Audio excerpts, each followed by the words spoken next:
Buenas noches, bienvenidos a La Esencia aquí en Mega TV. Una noche y una edición bastante especial. Hemos contactado hace un par de semanas atrás con un experto en educación y tecnología, conferencista, escritor, autor de varios libros, catedrático en institutos educativos en Pensilvania. Él se llama Jordan Shapiro. Hemos leído algunas entrevistas que ha dado tanto a medios norteamericanos como también a algunos medios españoles.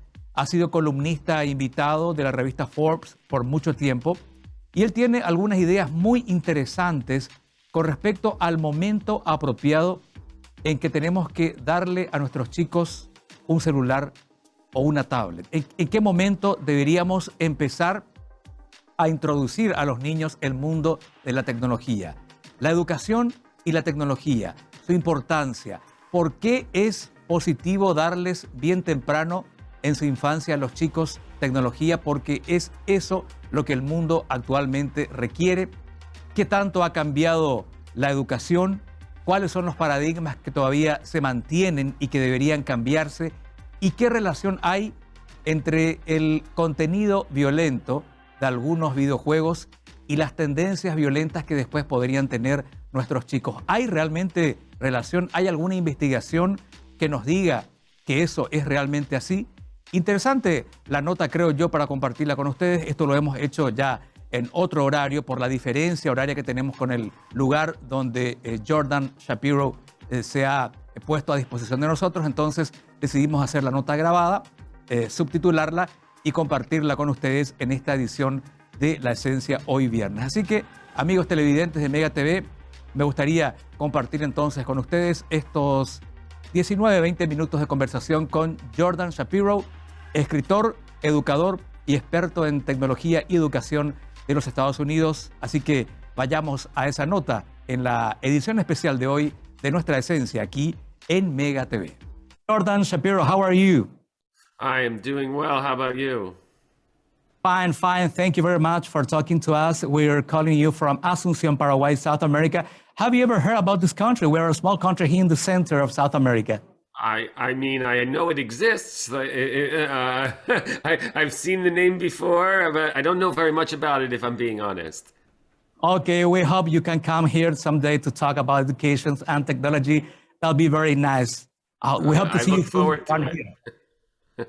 Okay, Mr. Shapiro, I read on an interview some weeks ago that you say that it's convenient to make our children to get in touch with technology very early in their life, not wait so long. Why do you say that?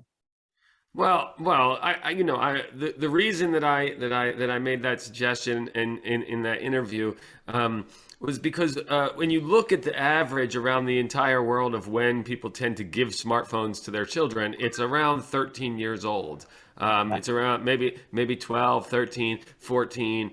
And it seems to me that's the beginning of puberty. That's when we know that people have reckless behaviors. That's when we know that they start to have to deal with questions of sex. That's when they start to have to deal with status and social pressures. It seems to me that's a terrible time to introduce them to something for all the reasons that we all fear this technology. I would much rather introduce my kids to technology when they're much younger. You know, I have 4 teenagers in the house with me, and let me tell you, when I tell them anything right now, they argue. They tell me I'm wrong. They don't trust me. But when they were 7 and 8, they went, "Yes, Daddy, I want to just do exactly what you want me to do."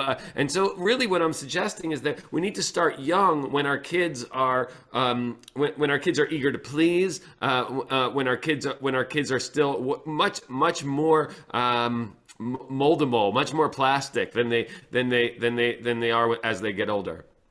Yeah, but I think that it's not different in other countries. But here in Paraguay, for example, some people read your interview and 4 out of 5 says that it's not a good idea. Why do you think they think that way?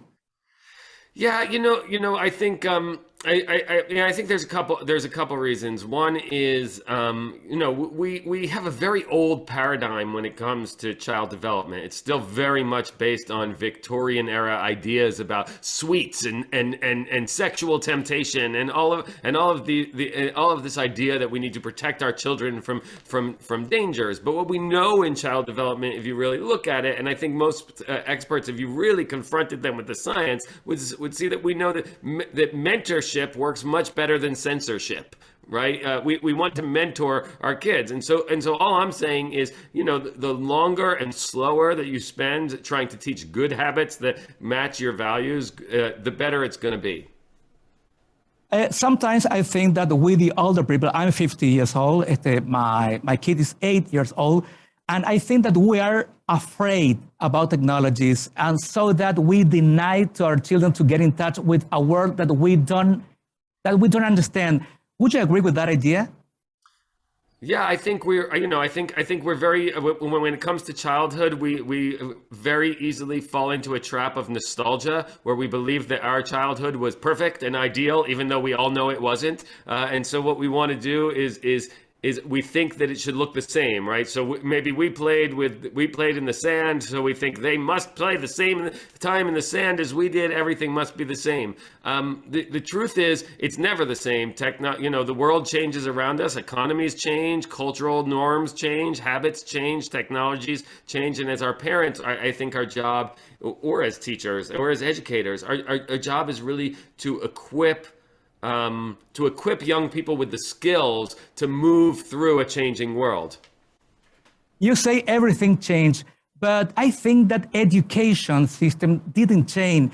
I mean that we are teaching our children the same way our grandparents did in the past years, in the past decade. Would you agree with that? I mean, yes and no. I mean, I think there's a lot of places where we're stuck in old paradigms and old ways of thinking when it comes to education. I also think, this is a very popular narrative that we still teach the same way we have for years, which is absolutely not true, right? There's been a ton of change. If you talk to teachers and school principals, they're going to talk about how every 5 years there's a new trend and they adopt it and they do all these new things. But some things, yes, have stayed the same. And ultimately, I think the larger problem is that we haven't changed the way we think about what our kids need, because we haven't realized that you're always preparing kids for a certain moment in history, a certain kind of technological skills, a certain kind of cultural skills.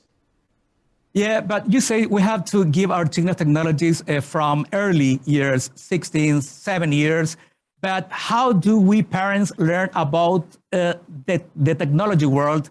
How can we look what they're seeing on the web, the apps they downloading, people who are talking with? How do we do that, Mr. Shapiro? Yeah, well, this is part of why I think we need to start earlier than most people do, because I think they need a lot of guidance and they need a lot of handholding. If you take your children to a playground, you hold their hands and you say, "Be safe," and you try to make sure they don't fall and crack their head, and you teach them to be kind to the other children, and you say, you say, "Don't bite." You say all these things, right? No hitting, no biting. And you do a lot of modeling and mentoring. And then you don't let them go to the playground alone until you feel confident that they know how to do it. Right? Our problem right now is we leave that, we don't even, what we do with technology right now is the equivalent of, we say, no playground, no playground, no playground. Oh, now you're 14, go play. Right? And we're not going to we never taught you how. So what I'm saying is start earlier, where you can say, hey, you can only watch a video, you only watch YouTube for 20 minutes and we watch it together. Me as dad, you as children, we sit together, we watch YouTube on my iPad and we enjoy it and we talk about it. And then maybe as they get older, you do that with them for 45 minutes so that by the time they are 13, you've already taught them expectations. Yeah, so kids, when they get young, at 14, 15 years old, they are not prepared to face that world. Not at all. We've done nothing to prepare them. When we teach kids to cross the street, what do? We hold their hands for about 6 years, right? 6 years. Hold my hand. Let me tell you how I'm looking both ways. Oh, and then we still stand next to them for another 6 years, and only then do we say, now you're allowed to walk across the street on your own. This is a dangerous space, technology. This space is full of danger. It's full of potential problems. Why would we ever give it to someone without having first prepped them with all the skills they need to deal with it? I sometimes listen to parents, some teachers too, that they say kids now don't write anymore. They're all the time typing a keyboard of the tablet or cell. They're not developing handwriting skills. What do you think about that? Is that really important? So this is a complicated question. In my book, The New Childhood, I write a bit about this. In the history of handwriting, the history of writing, writing was a trade for most of history, right? It wasn't even. We tend to even think of it in terms of that only the richest, most privileged people could write, but that's not even true. Kings didn't write. Jesus didn't write, right? Socrates didn't write. For most of history, what you would have had is a scribe who learned to write. And what happened after we became an information economy around the world, and we had the printing press and all these things, is we realized that writing skills were important for people to succeed economically. And that's when we started teaching handwriting. And that's when we started making up narratives about handwriting being connected to morality and handwriting being connected to like physical development. Not that, but it's not, right? It goes specifically with a certain kind of technological paradigm. So do I think we should get rid of handwriting? No, I think there's a lot of important things in terms of finger dexterity that kids need to learn. There's a lot of really important physical eye-hand coordination thing. But the worry that are they going to be good enough at handwriting? I don't know about you, but I don't remember the last time I wrote something on paper. In our economy, we type. So yes, you need to know how to do it, but do you really need to be an expert at it? I don't think so. Yeah, when your students came to your classroom, do you prefer they bring a printed dictionary or a tablet, for example, to search words, meaning, to search something about history? Anything. So I'm not sure I understand what you're asking. You're asking, do I prefer print books or digital books, or are you asking specifically in the classroom, should there be tablets? For example, when you say to one of your students, please look for this word meaning, would you prefer they to do with a printed dictionary or a tablet, for example? To me, I don't think it really matters in terms of the process of learning about things like words and definitions and meanings. I personally, in my classroom, tell them to use digital technology, and one of the reasons I do that is because I believe that as teachers, as educators, part of our job is to teach kids to use the technologies of the time in appropriate ways. So I want to teach them how you would use it, right? If you and I were in a meeting together and I'm sitting there texting my girlfriend or my wife or whoever I'm texting, you're going to think I'm rude, right? But if I pick it up to look up a word, you're going to be totally fine with that. So I really want to teach my students this sense of when are appropriate times to regulate your use of it. And one of the ways we do that is by encouraging them to use it in the appropriate ways. Do you think that there are a time when a kid must have technology in their life? Some people here say not more than 2 hours a week, but there's a time specifically to have a tablet or a cell in kids' hands. I think the reason that it's important for you, are you asking me if there's a specific amount of time? Yeah. People here said, No, some teacher. I don't think it's not about time. It's not a, you know, this is not an issue of duration. This is an issue of quality, right? It's not about quantity, it's about quality. So to me the bigger question is, what are they doing with it? You know, everybody says things like only 2 hours a week because they imagine it's going to be video games, or they imagine it's going to be nonstop YouTube videos. But what if I told you that my son spends 7 hours a day on his computer trying to do electronic music, which he then uploads to SoundCloud, and then he has turned into an entrepreneurial project? You'd be really impressed. But if I tell you he spends 7 hours watching videos, you go, wow, doesn't he read any books? So I think it really matters what the thing is. I think we need to encourage our kids to use these technologies, to leverage them in ways that are creative, in ways that are active, in ways that are aligned with our values, and not make the whole thing fear. Yeah. Talking about video game, some people say everything is wrong with video game because they are they have a lot of violence. Do you think there is a relationship between violence and violence tendency in kids, or no way about that?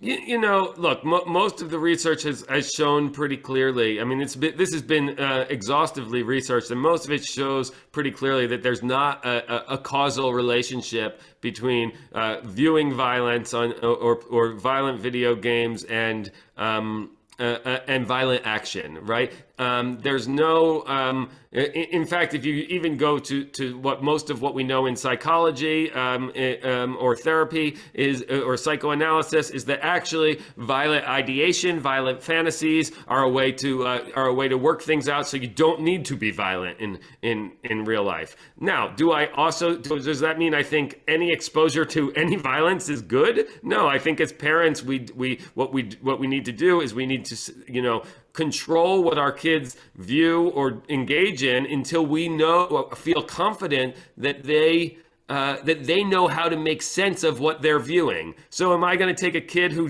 has never seen violence and say, play the most violent video game? No. But am I going to take a kid who I've had a lot of conversation with about what violence means, what's appropriate, what's not appropriate? Yes, I think that's totally fine. You know, it's the same with sex, right? We don't let 3-year-olds look at things with lots of sex in them, not because we're afraid of the sex is going to ruin their brains or turn them into horrible people, just because they don't know how to think about it yet. We need to teach them, and they're not developmentally ready to think about it yet. Yeah, I have a kid. He's 8 years years old, I mean. And sometimes I look playing. He's very good playing at some games, Nintendo Switch specifically. And sometimes I realize that he has to take some important decision inside that game. And I wonder, is video game teaching children to take some decision in the future in real world? Could help video games to that? Yeah, I mean, look, there is some research that suggests that's a possibility. There's research that tells us that certainly when you go through specific protocols, specific actions, when you do the same behaviors over and over again, they're routinized. But at the same time, most kids are very much aware of the difference between fantasy and reality, between digital play and reality. So it's not, you know, so while they might be thinking some things, I think it's a much more complex relationship than just, you know, if in the game I hit every day, that doesn't mean the first thing I think of doing later is hitting, right? But it might mean, you know, that the first thing I think about later is really thinking about whether this situation requires aggression or defense, right? That might be true. I think it's much more subtle than we like to believe. My argument for why that's true is that what we know is that kids are enormously good at what experts call code switching, right? So they don't behave the same way in your home as they do in front of their teachers. They don't even behave the same way in your home as they do in their grandmother's home, right? They know that the rules are different, and they know that there's different words they can say and different behaviors that are okay. The idea that we think they can't tell the difference between video game world and other world, when they can easily tell something as subtle as school and home, one adult's expectation from another. I just think it's sort of a crazy moral panic that is not useful, not good for our kids and not good for our society. Yeah, okay. Talking about pandemic, what do you think, or how do you think pandemic has affected our kids in the world generally, and how the world reacted about that, Mr. Shapiro? Yeah, I mean, are you asking specifically when it comes to digital technology, or the whole large picture of the pandemic? In education, in technology, generally, how affected the kids to go on with their things about education? Yeah, right now, so I'm very deeply involved in research about this, and the truth is, right now, we really can't tell, right? We do know that there are some reasons to worry that some kids the lack of face-to-face social time may have had adverse effect on their experience. For other kids, however, we can see how that ability to do Zoom from home was really helpful. And often that distinction has to do with things like gender, class, race, right? Things like that, right? Different people in different parts of the world, different people with different amounts of privilege handled that very differently. So for example, I happen to be a very privileged individual. My kids got plenty of time at home talking to their brothers and sisters, having very intellectual conversations with me because I had the privilege of not having to go to work or do anything like that. There are kids who didn't have that, so all they did was stare at a screen all the time, and that could be problematic. But it's really too early for us to know for sure. And what I can tell you, as someone who's been doing education research for a very, very, very, very long time, what there is one thing we can be certain about is that our assumptions are probably don't even scratch the surface of the amount of things we can learn from it. And so, as a researcher, I tend to say, let's hold off on even speculating about it because we don't want to bias our results. We may learn a lot of really important things about education from this unfortunate experience, but we might learn a lot of fantastic lessons about home, about the ability to have a hybrid learning experience. I don't know yet. Okay, finally, Mr. Shapiro, what have you been listening about Latin America education, modern education? I mean, do you have an idea about? Do you have an idea about Latin America's situation in education right now?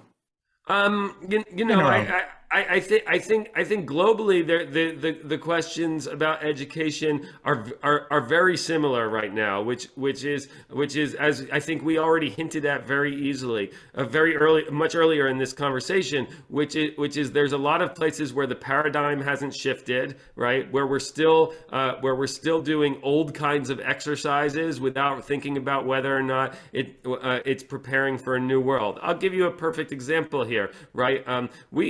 Math education, which we all think is very, very, very important, and it certainly is very important, but math education developed the way it developed because we recognized as educators a long time ago that we had to prepare kids to be able to get on paper and do calculations because they had to be able to do it. Now we all have calculators. In fact, now we all carry machines that are stronger than the supercomputers that they used to send people to the moon in the beginning, and we can do those calculations, which means we need to start rethinking our math education to make sure we're equipping people with the knowledge to be able to apply mathematical ideas by entering questions into the machines that can do the solutions. Instead, we're still sort of giving a vocational math education when we've already outsourced all the math work to computers. Okay, Mr. Shapiro, thank you very much. We really appreciate your time. And maybe in the future we can call you to talk about one of your books or your books that you wrote. It's very interesting. So that if that's okay, we'll call you in the future, if you don't mind. I would love to talk to you in the future, and I'd love to visit in person. Okay, you will be very welcome here in Paraguay. We hope to see you someday here. All right. Thank you very much. Thanks to you. Have a good day. You too. Bye-bye now. Y así hablábamos con Jordan Shapiro, un conocido conferencista internacional norteamericano,